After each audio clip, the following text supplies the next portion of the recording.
de l'enseignement supérieur et de la recherche scientifique, messieurs les membres du corps diplomatique, monsieur le recteur de l'UCAD, messieurs les doyens, monsieur le secrétaire perpétuel de l'Académie des sciences, mesdames, messieurs les académiciens, mes chers collègues, chers étudiants. Je voudrais avant tout m'incliner à la mémoire d'un homme qui fut un professeur émérite et à qui je dois mon orientation en neurologie, le professeur Marc Sankalé. Il a été enterré hier à Marseille. Que Dieu l'accueille dans son paradis. Et aussi saluer mes maîtres qui ont contribué à ma formation, le professeur Henri Collomb, initiateur de l'ethnopsychiatrie, et le professeur Michel Dumont. Et enfin, remercier tous mes collaborateurs, puisque la médecine, c'est comme la marine, c'est un corps. Le chef n'est rien sans ses matelots. Ils m'ont permis de gravir les escaliers de, je ne sais pas, de la notoriété, donc je dois les remercier. Monsieur le ministre, chers collègues, accepter de venir prononcer une conférence à l'UCAD est une obligation et un devoir de reconnaissance envers une institution qui m'a formé et tout donné. Donc l'acceptation de cette conférence était facile pour moi. Beaucoup plus difficile était le choix du thème. Compte tenu de la diversité de l'auditoire, je vois des juristes, des économistes, des fondamentalistes. Comment faire pour les intéresser tous? C'est un choix difficile. Je l'avoue, mes souvenirs à l'école primaire où j'étais très espiègle m'ont failli choisir le sujet du rire pathologique et en ce moment me soumettre à votre rire et à vos critiques. Et finalement, puisque je suis neurologue, j'ai choisi de parler des neurosciences, d'autant plus que les neurosciences se sont ouvertes à l'ensemble des disciplines de la connaissance.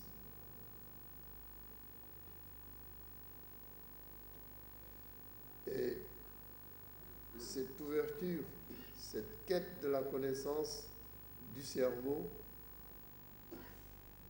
recoupe cette pensée de Lucrèce. Parce qu'il s'agit de se méfier des ténèbres qui précipitent l'esprit dans l'ignorance et recoupe aussi l'idéal de l'UCAD, la lumière et ma loi. Alors, les neurosciences, qui s'occupent bien sûr du cerveau, que vous voyez là,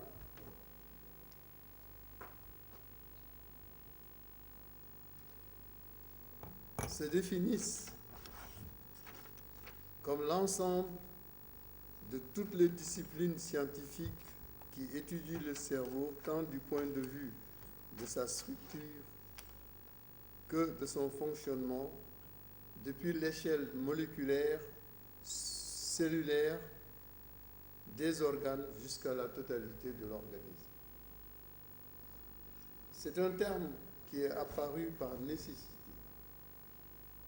parce que c'est dans les années 70 que ce terme est apparu, devant l'éclatement des disciplines, l'éclosion de ces disciplines en neurosciences, Et il fallait regrouper tous les spécialistes pour pouvoir faire des programmes de recherche cohérents. Parce que le cerveau humain est la structure et l'organe le plus complexe de l'univers. Il contient environ 100 milliards de neurones,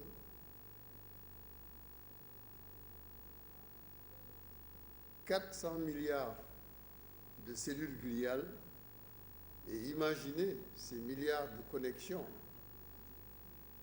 qui existent entre ces différents éléments cellulaires. Imaginez aussi que c'est un organe noble, puisque tout ce qui fait la personnalité est abrité par le cerveau, la pensée, la mémoire, le langage, et tout cela est possible parce que c'est un organe qui est très plastique. La plasticité cérébrale est telle que nous pouvons nous adapter à toutes les situations. Donc, grâce à sa plasticité, le nombre de permutations et de combinaisons possibles de l'activité cérébrale qui est incommensurable, le cerveau permet la perception, l'adaptation à l'environnement extérieur. Il est le siège de la conscience, de la pensée et de tout ce qui forge notre personnalité depuis les premiers hominidés. La compréhension du cerveau humain est une aventure aussi importante que ces révolutions qui ont jalonné l'histoire de l'homme, l'apparition d'un Dieu monothéiste, la révolution copernicienne, la naissance de la psychanalyse avec Freud et le décodage du génome humain. Cependant, les dérèglements du cerveau vont représenter dans un futur immédiat 25% des pathologies, bien que le cerveau soit bien protégé à l'intérieur du crâne et des méninges. Et cela a un coût économique très élevé, d'où la nécessité de comprendre le développement, le fonctionnement normal et pathologique du cerveau, ce qui représente un enjeu scientifique prioritaire et justifie que les recherches en neurosciences représentent actuellement 30% des projets de recherche et drainent des milliers et des milliers de milliards de sommes. Et cela non seulement pour la pathologie, mais par un désir sécuritaire de plus en plus important. Les neurosciences constituent l'activité principale des recherches en armement et en défense. Alors, pour arriver à connaître et à déchiffrer le fonctionnement du cerveau, il faut bien sûr des outils, et des outils très performants.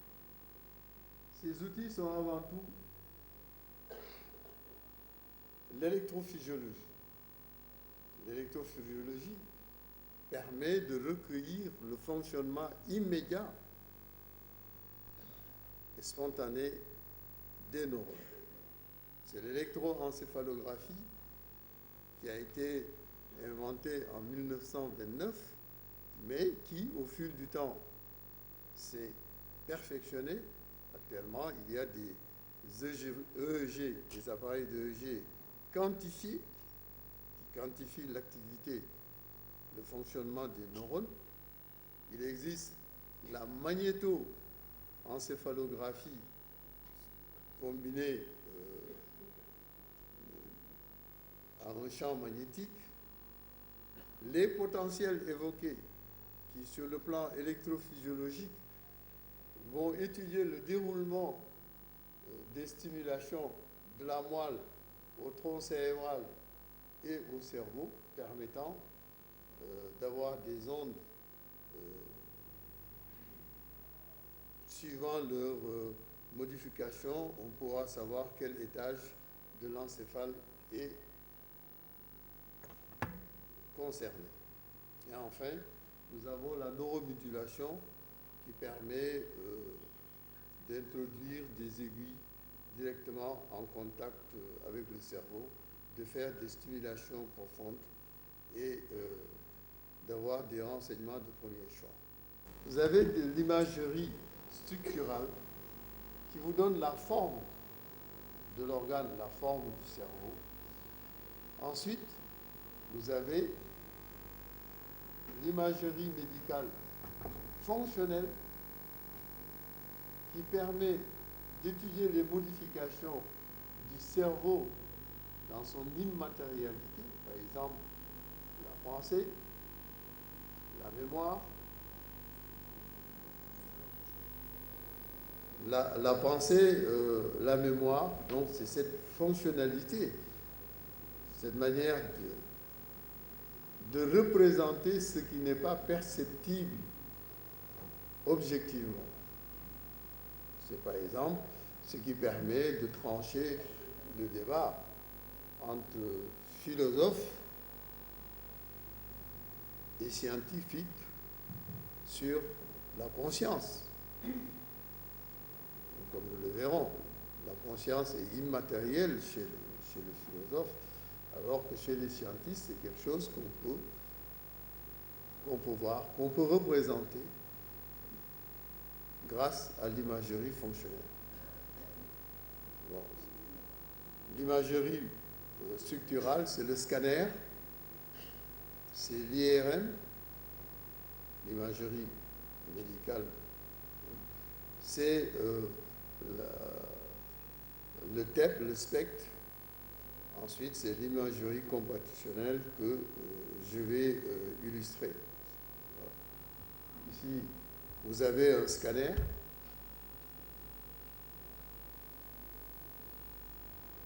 Des images de scanner. Voilà, on voit la morphologie du cerveau. Et le scanner sert surtout à chercher. Le scanner sert surtout à chercher des lésions. Vous voyez ici, ce malade a saigné. Vous voyez la cataract, c'est une hémorragie, par exemple. Ça peut être une tumeur, une malformation vasculaire ou bien un hématome. Ici, vous avez une image d'IRM. Vous voyez, rien ne différencie cette image de ce que nous avons appris en anatomie. On voit le cerveau, on voit l'encéphale, le ventricule, le tronc cérébral, et puis en prolongement, le bulbe, la moelle. Donc, on voit la morphologie de l'élément et s'il y a une pathologie associée, on verra cette pathologie.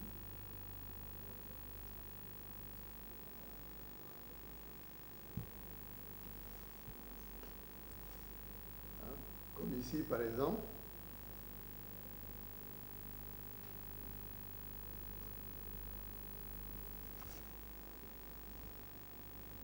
Voilà.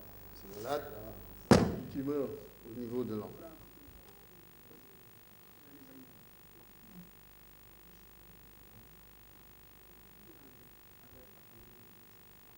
Le courant est coupé. Je pense que bon nombre d'entre vous connaissent la maladie de Parkinson. C'est ce que le pape avait. Hein? On voit sur cette image la structure qui est pathologique, hein, qui est riche en dopamine. Ce sont les noyaux gris centraux. Donc, l'imagerie médicale fonctionnelle permet de visualiser les choses.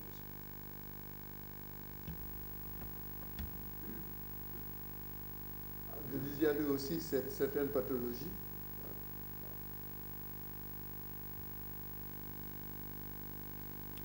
Bon, on avait parlé de neuromodulation, vous voyez, avec... ce sont des techniques qui sont beaucoup plus barbares. Hein. L'introduction d'électrodes à l'intérieur du cerveau.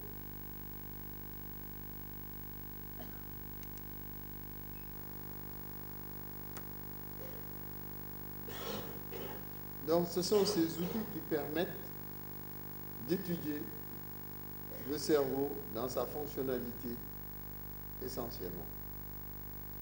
Alors, les enjeux des neurosciences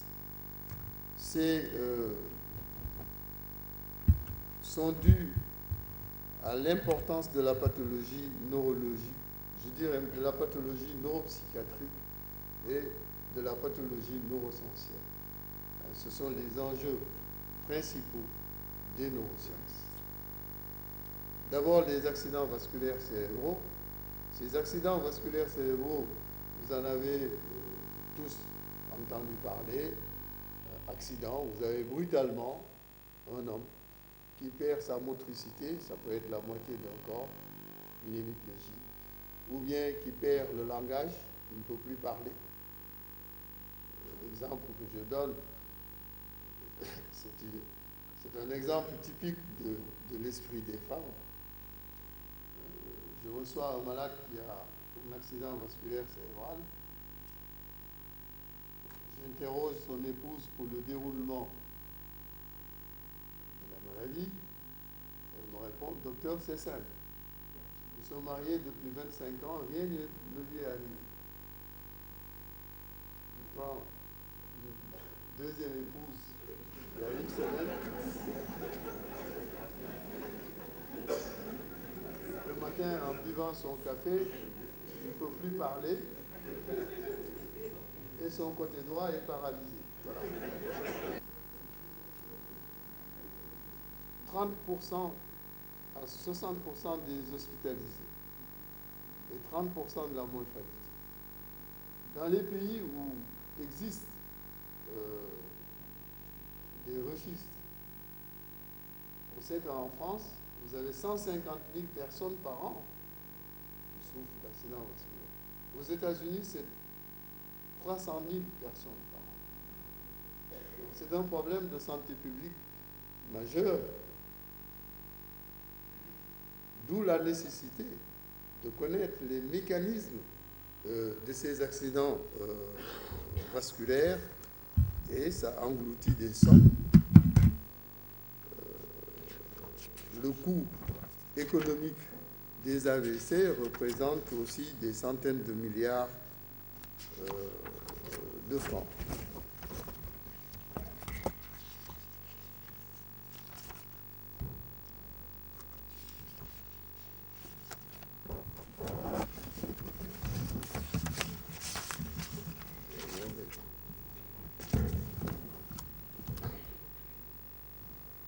Alors, des répercussions économiques qui se chiffrent à des milliards de dollars. Bon, bien sûr, l'imagerie médicale a permis leur meilleure connaissance et leur meilleure prise en charge thérapeutique, d'autant que dans la survenue de l'accident vasculaire, il y a tout un processus, toute une cascade biochimique qui vont se dérouler pour aboutir à la mort du neurone. Maintenant, on connaît la manière dont ça se déroule. Et on sait que dans les premières heures de l'AVC, il y a des zones qui sont récupérables. Donc la notion de fenêtre thérapeutique, ça suppose que, maintenant, on le sait, durant les 4 premières heures de l'AVC, on peut déboucher l'artère. Il ne s'agit pas de faire un AVC. Si c'est une femme, on attend le mari avant de l'amener à l'hôpital, ou on va aller voir le marabout parce que c'est quelque chose qui est arrivé brutalement. Probablement, on l'a marabouté. Donc, il faut qu'il y ait toute une politique d'éducation et d'information de la population pour bénéficier de ces avancées. Et on sait que maintenant, avec l'IRM fonctionnel, que plus on agit précocement, plus on va donner le maximum de chances de récupération. Je vous parle de thrombolyse, c'est-à-dire de médicaments qu'on injecte pour déboucher les artères, mais maintenant, avec le développement des nanotechnologies, on va évoluer vers des nanovecteurs qui vont aller directement nettoyer l'artère.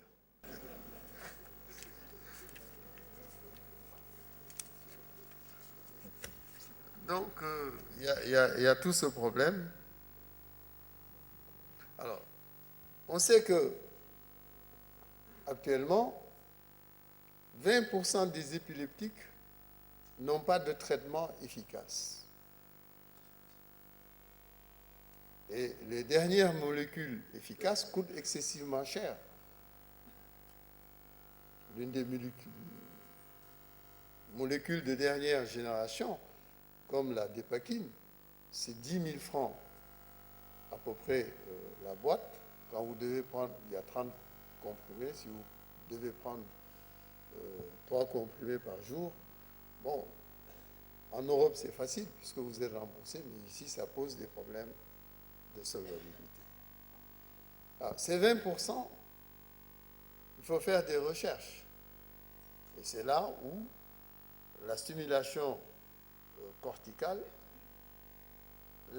et avec l'aide des nanotechnologies, aller jusqu'au niveau de la zone épileptogène et appliquer un traitement médical permettra d'avoir la solution de ces 20% d'épileptiques non traités. Ensuite, vous avez les maladies dégénératives. Ces maladies dégénératives posent des problèmes ici parce qu'il y a une corrélation entre la dégénérescence et la consanguinité. Et on sait qu'on est une société où les mariages consanguins sont fréquents. Et la transmission des gènes d'une famille à une autre se fait beaucoup plus facilement. Et enfin, avec le vieillissement de la population, ces maladies dégénératives deviennent de plus en plus fréquentes. C'est le cas de la maladie d'Alzheimer, dont la prévalence augmente avec l'âge. Quand vous avez 80 années, vous avez 85% de chances d'avoir une maladie d'Alzheimer. La maladie de Parkinson se voit à partir de 50-60 ans. La population vieillissant, donc ces maladies vont devenir de plus en plus fréquentes. Bien sûr, je vous ai montré tout à l'heure dans une image de PEC, à l'imagerie fonctionnelle, les lésions des noyaux gris centraux au niveau de l'IRM, mais dans la majorité des cas, ces maladies dégénératives n'ont pas de traitement. Et le traitement futur va se trouver dans la convergence des nanotechnologies, de la biologie cellulaire et moléculaire, qui vont miniaturiser les traitements et aller soigner les cellules et les membranes malades. L'exemple qu'on peut citer actuellement, c'est la myopathie de Duchenne, qui atteint surtout les jeunes garçons, où on devient paralysé progressivement. Jusqu'il y a 2 ans, il n'y avait pas de traitement. Maintenant, ce sont des malades qui, dans 13% des cas pour le moment, peuvent bénéficier d'une thérapie génique. C'est-à-dire, on va opérer le gène. Voilà. Quand vous pensez la structure du gène, qui est infiniment petit, il n'y a que les nanotechnologies qui permettent d'accéder à ces gènes et à les opérer. Ensuite, L'autre enjeu, ce sont les maladies sensorielles, dont la prévalence augmente au fil des années. La cécité, les sourds. Et on sait que ces sourds ou ces aveugles ne le sont pas parce que leurs yeux est malade. Bon, quand vous êtes aveugle parce que vous avez une cataracte, on vous opère, vous guérissez. Quand vous avez une surdité, on vous met un appareil. Vous entendez? Mais ce qu'il y a, c'est que les structures nerveuses de ces organes sensoriels peuvent être intéressées. Au niveau de la rétine, en ce moment, maintenant, avec les nanotechnologies, on vous fait des implants qui remplacent les cellules rétiniennes. C'est ce qui se passe dans la dégénérescence maculaire liée à l'âge. Et les gens arrivent maintenant à voir. Et ce qu'il faut savoir, c'est que on ne voit pas avec ses yeux, on voit avec son cortex visuel, avec son cerveau. Et c'est là où l'étude des neurosciences permet de répondre et de guérir ce qu'on appelle, nous, les cécités corticales ou les surdités qui sont d'origine corticale. Maintenant, on arrive avec ces progrès à les soigner, mais ce sont des défis majeurs, ça coûte cher. Ce n'est pas M. Cour qui pourra en bénéficier. Autre enjeu des neurosciences, ce sont les traumatismes crâniens. Surtout dans nos sociétés où, pour de multiples raisons, les accidents de la circulation vous tuent ou vous rendent handicapés à vie. Les comas qui surviennent au cours de ces traumatisés du crâne, qui ont bénéficié de recherches, on arrive à déterminer exactement les zones cibles qu'il faut privilégier et traiter. Et on arrive en ce moment à les sortir de leur coma et à leur faire reprendre une vie normale. Prenez l'exemple du Sénégalais qui a eu un traumatisme crânien sévère et l'exemple des pilotes de Formule 1 qui peuvent bénéficier justement de ces recherches, comme Schumacher.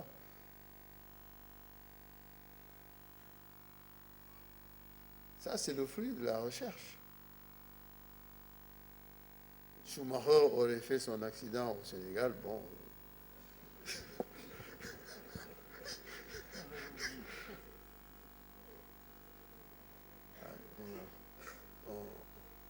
On n'aurait même pas parlé de trahison du secret médical des gens qui ont vendu leur secret, son dossier médical à la presse. On aurait plutôt visité sa tombe. Ensuite, il y a, dans une société où il y a de multiples stress, des maladies psychiatriques. Les maladies psychiatriques sont très fréquentes. Dans le monde, quand vous prenez 1000 personnes,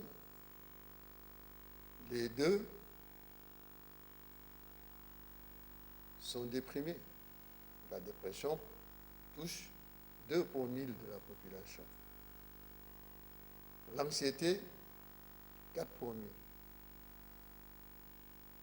La schizophrénie qui touche essentiellement les enfants, les adolescents aussi, sont tout aussi importantes.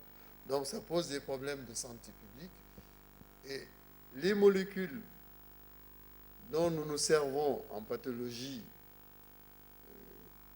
psychiatrique remonte aux années 60. C'est le largactyle.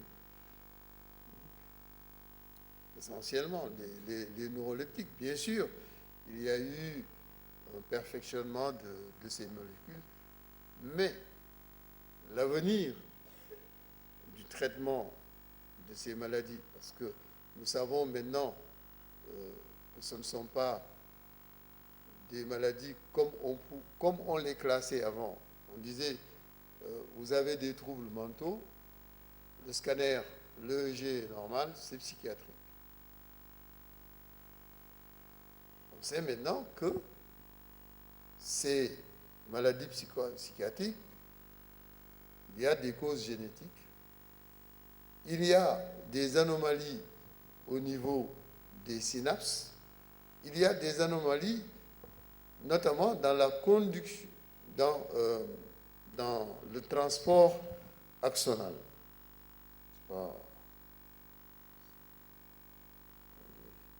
Voilà. Vous avez là, oui, bon, voilà. Ça marche, d'accord, tu peux faire ça. Alors, là, vous avez une neurone avec ses axones que l'on voit, et puis les synapses dont on a parlé dans l'introduction.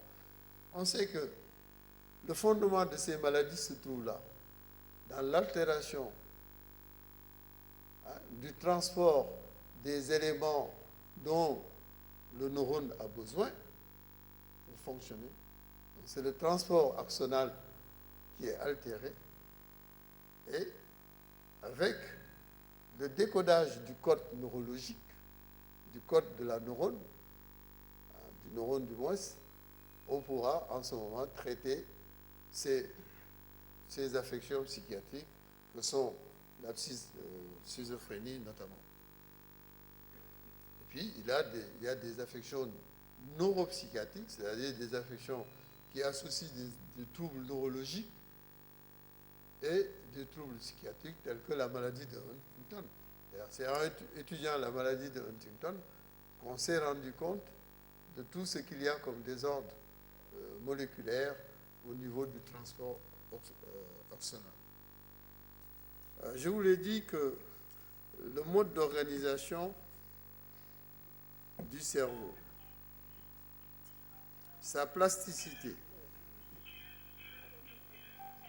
ont fait que les neurosciences ont envahi pratiquement tout ce qui est connaissance au niveau de la société.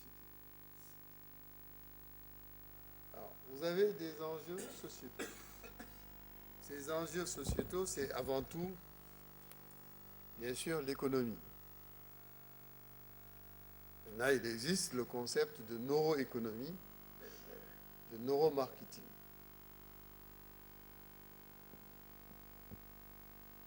Basé sur l'exploitation de la décision. On sait que la décision n'est pas toujours un acte conscient. Dans 65%, le consommateur agit de manière automatique. Et c'est sur ça que la publicité agit. Il faut distinguer, d'ailleurs, le neuromarketing de la neuroéconomie. Le neuromarketing, c'est un marché de dupes. Elle est basée sur la publicité. On sait qu'un individu normal, arrivé à 65 ans, il a au moins vu 2 millions de spots publicitaires. Donc, la publicité et la notoriété. L'exemple que je peux vous donner, c'est Coca, Pepsi. Si vous prenez un groupe de consommateurs, vous leur donnez Coca-Cola et Pepsi, vous leur demandez de faire une dégustation, ils vont dire que le Coca-Cola est meilleur. Mais si vous leur donnez du Coca et du Pepsi sans étiquette, ni absolument rien, il n'y aura pas de différence. Pourquoi? Parce qu'il y a la notoriété de la marque, parce que le budget de publicité de Coca-Cola est supérieur au budget du Sénégal.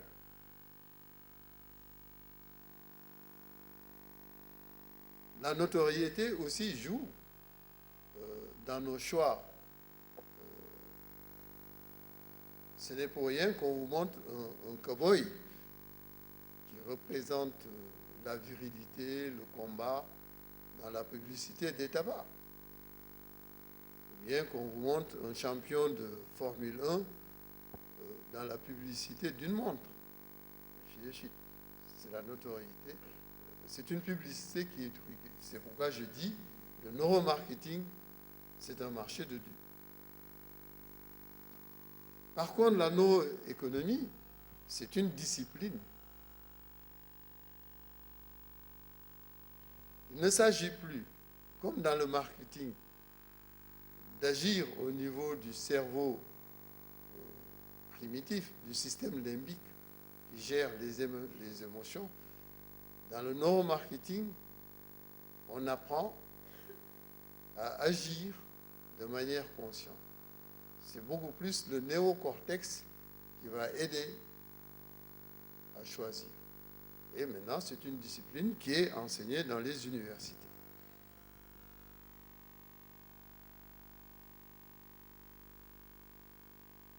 Alors, il y a aussi des enjeux, bien sûr, éducationnels. Ce sont les méthodes d'apprentissage. Ces méthodes d'apprentissage ont beaucoup bénéficié des neurosciences, notamment de l'étude du rêve et du sommeil. On sait que c'est au cours du sommeil que le cerveau dégomme toutes les informations qui sont devenues inutiles. C'est comme quand votre ordinateur est saturé, vous enlevez beaucoup de données qui paraissent inutiles. La nuit, durant le sommeil, le cerveau supprime et renforce la mémoire en enregistrant toutes les données qui sont utiles. Et le sommeil, par exemple, d'un homme est composé de 20% de sommeil profond qu'on appelle sommeil paradoxal. Parce que le malade, enfin, celui qui dort, paraît coupé de la réalité. Mais en fait, son cerveau est très actif. C'est pourquoi on parle de sommeil paradoxal. C'est durant ces 20% de sommeil que les apprentissages, tout est enregistré par le cerveau pour pouvoir être restitué plus tard. Il y a aussi des enjeux philosophiques. Ces enjeux philosophiques tiennent du fait que pour le scientiste, la pensée, la conscience sont des données immatérielles. Je ne peux pas savoir en regardant Kadayaboy ce qu'il pense en ce moment.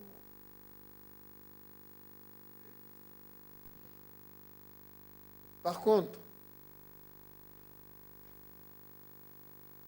pour les spécialistes de neurocognition, avec l'IRM principal, on peut voir que telle zone de son cerveau est active quand il m'écoute, ou que telle zone de son cerveau est inactive, donc inattentive.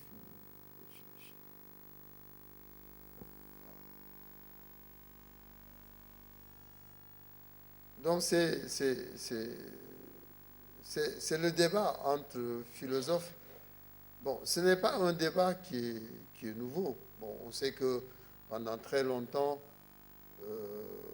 les philosophes, depuis l'Antiquité, se sont intéressés au cerveau. Bon, depuis Socrate. Socrate a été le premier à localiser la cause de l'épilepsie dans le cerveau, de même que le langage.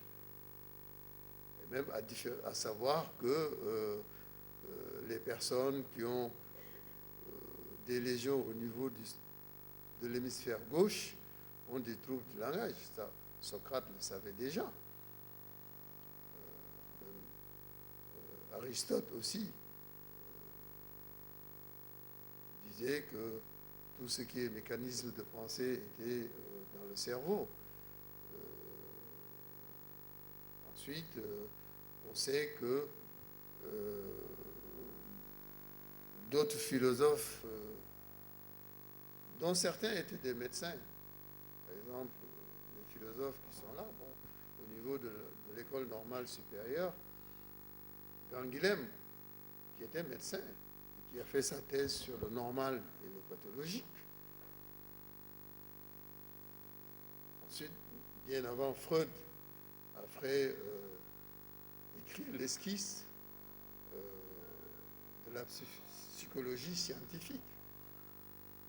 Et enfin, on sait qu'un grand philosophe disparu il y a quelques années, Michel Foucault, a fait toute sa carrière en étudiant la folie, le plaisir, soit dans des prisons, soit à Sainte-Anne.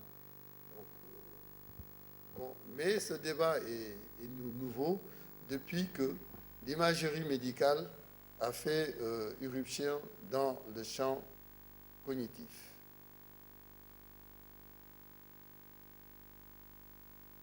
Voilà, là, je vous donne une image de l'indécision.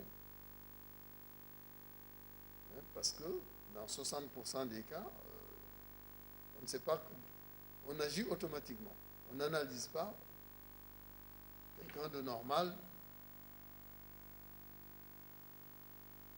va agir autrement.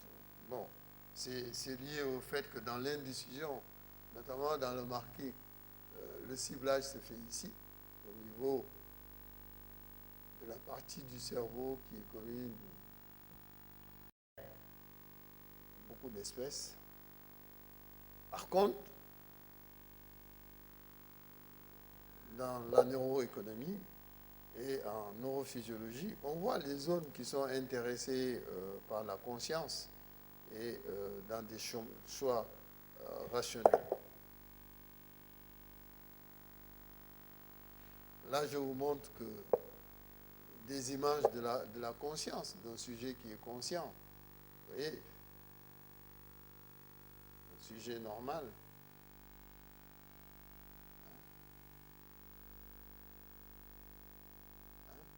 Par rapport à quelqu'un qui est en état végétatif ou un autre qui est peu conscient. Je vous avais dit, plus c'est rouge, d'autant c'est actif. Moins c'est rouge, c'est plus actif. C'est par le spectre. Alors, quelles sont les perspectives des neurosciences? Ces perspectives, je l'ai déjà évoqué, tiennent de la convergence des nanotechnologies, de la biologie, de l'informatique et des sciences cognitives. Ce qui retarde ce décodage, c'est la puissance des outils dont nous disposons pour le moment. Les scanners dont on dispose dans nos hôpitaux, que ce soit ici ou ailleurs, sont de l'ordre de 64 barrettes. Le plus souvent 16, 32 ou même 2 barrettes. Alors que pour voir ce qui se passe à l'échelon de la cellule et des synapses, il faut des scanners de l'ordre de 250 barrettes. Et il en est de même de l'IRM fonctionnel. Les IRM dont nous disposons actuellement sont de l'ordre de 0,3 à 0,7 Tesla. Et dans les centres de recherche les mieux outillés, ce sont des IRM de l'ordre de 15, 14 Tesla. Et il faudra nécessairement des IRM fonctionnels supérieurs à 20 Tesla. C'est ça qui nous permettra de voir, je vous l'ai montré tout à l'heure, ce qui se passe dans ce bout, dans la synapse, à l'échelon moléculaire, et aussi au niveau du neurone, à l'échelon cellulaire. Ce décodage,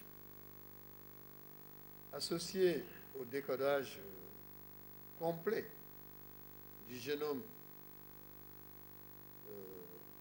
humain, va nous mettre dans un autre monde.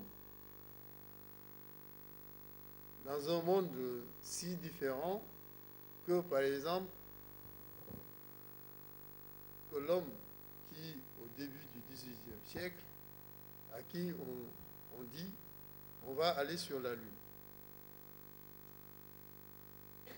Ça aura la même perspicacité. Donc la convergence de ça, qui fait l'objet de recherche, va aboutir à l'allongement de la durée humaine. Vous pouvez être sûr que l'homme qui aura 1000 ans est né aujourd'hui.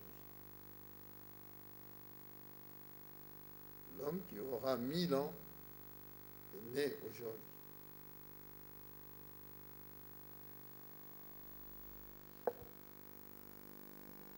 Ça, c'est un. Ensuite, nous aurons par rapport à nous d'autres types d'hommes qui seront bardés au niveau de tout leur corps et de tous leurs organes de puces.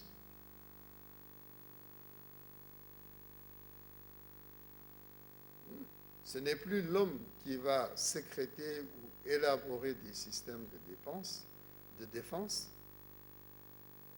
mais c'est la microbiologie associée à la microtechnologie de l'infiniment petit qui va se charger de la réparation. Et ce, d'autant plus que nous autres médecins,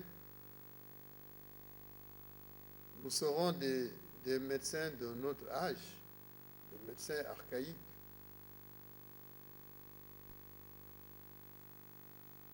Parce qu'on va évoluer vers la médecine numérique. Tout le corps va être numérisé. Non, tout le corps.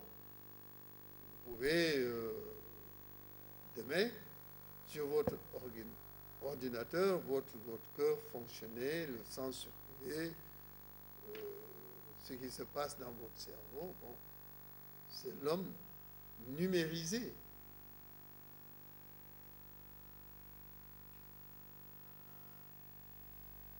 Les hôpitaux seront des hôpitaux numériques, avec un apprentissage de la médecine basé sur d'autres types d'apprentissage.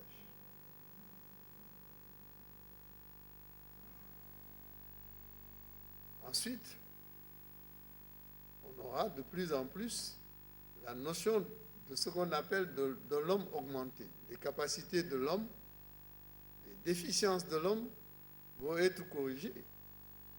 C'est l'homme augmenté, le surhomme. Et l'importance des nanotechnologies, de la biologie et autres au niveau de notre existence sera telle qu'on parlera de post-homme.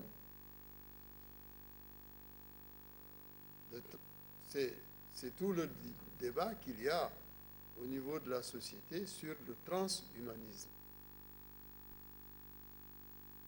C'est important. Parce que quand vous agissez sur les mécanismes de la vie et de la mort, au point de rêver d'aboutir à l'immortalité, qu'est-ce que ça signifie? Ça signifie que la notion de récompense et de punition en enfer ou au paradis n'existe plus.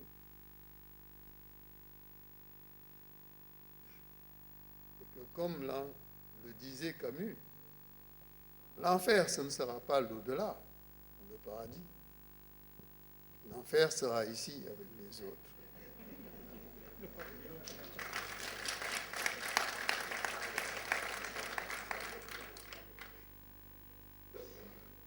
Et cela ne sera pas sans répercussion sur la société. Déjà que nous avons des problèmes de chômage, nous avons des problèmes pour payer les retraites. Imaginez des gens qui ont cessé de travailler depuis l'âge de 60 ans et qui ont 1000 ans.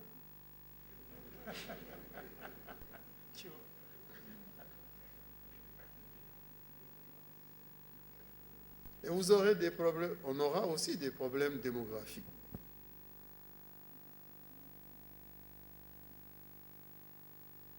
Toutes les strates démographiques vont être modifiées. Il y aura beaucoup plus de vieillards que d'adultes, de jeunes, et ainsi de suite. Tous ces problèmes devront être étudiés et réglés. Bien sûr, vous aurez le clonage humain qui pourra... Non, vous aurez le clonage humain qui pourra peut-être régler ces problèmes, mais c'est un débat de société. Alors, qu'en est-il du Sénégal?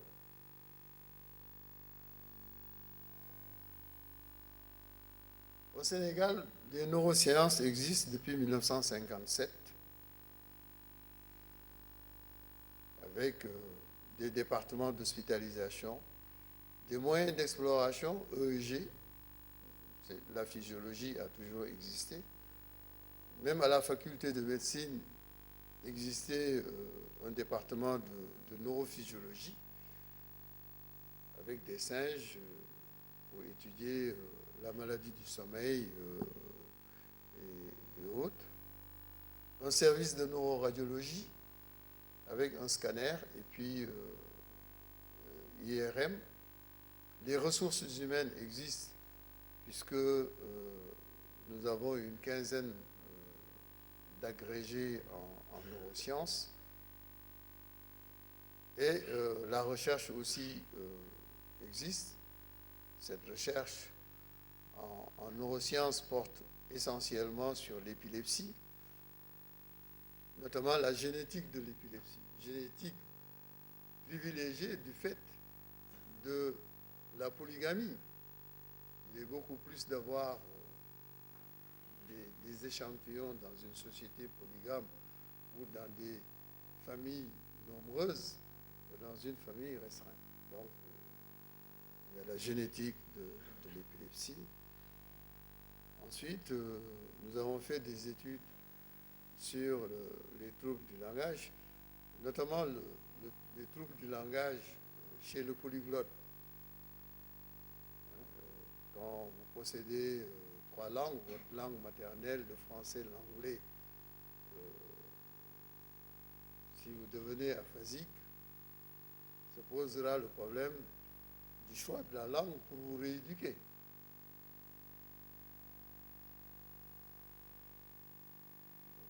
Tout le monde pense que c'est la langue maternelle. Partout, c'est ce qu'on écrit. Mais dans nos conclusions, non. c'est la langue de travail. Vous concevez en français. Beaucoup d'entre vous, quand vous devez faire un discours, si vous devez faire un discours en Wolof ou en tout couleur, vous allez le structurer en français que vous traduisez en...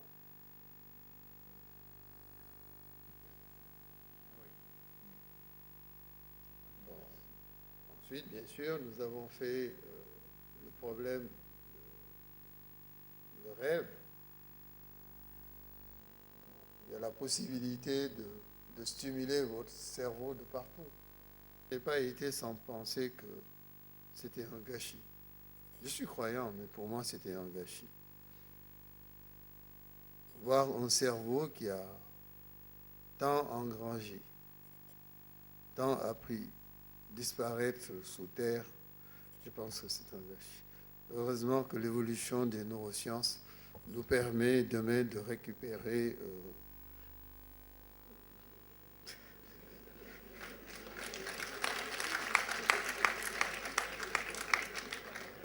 que conclure, c'est que les neurosciences ne sont plus un rêve, mais une réalité.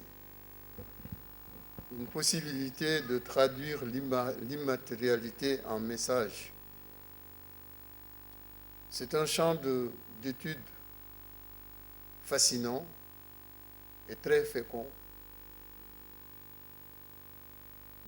qui fait appel bien sûr à de multiples disciplines et des disciplines d'avenir, qui n'est pas sans causer des problèmes d'ethnie, mais qui dans notre pays offre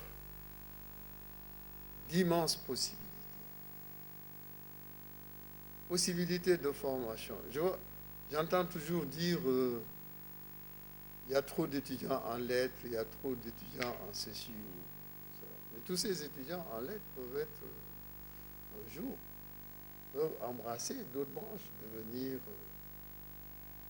s'insérer dans ces branches, collaborer avec des fondamentalistes. Parce que l'esprit et le corps seront toujours nécessaires. Des possibilités d'emploi, parce que c'est un champ immense qui a besoin de ressources humaines. Je vous remercie.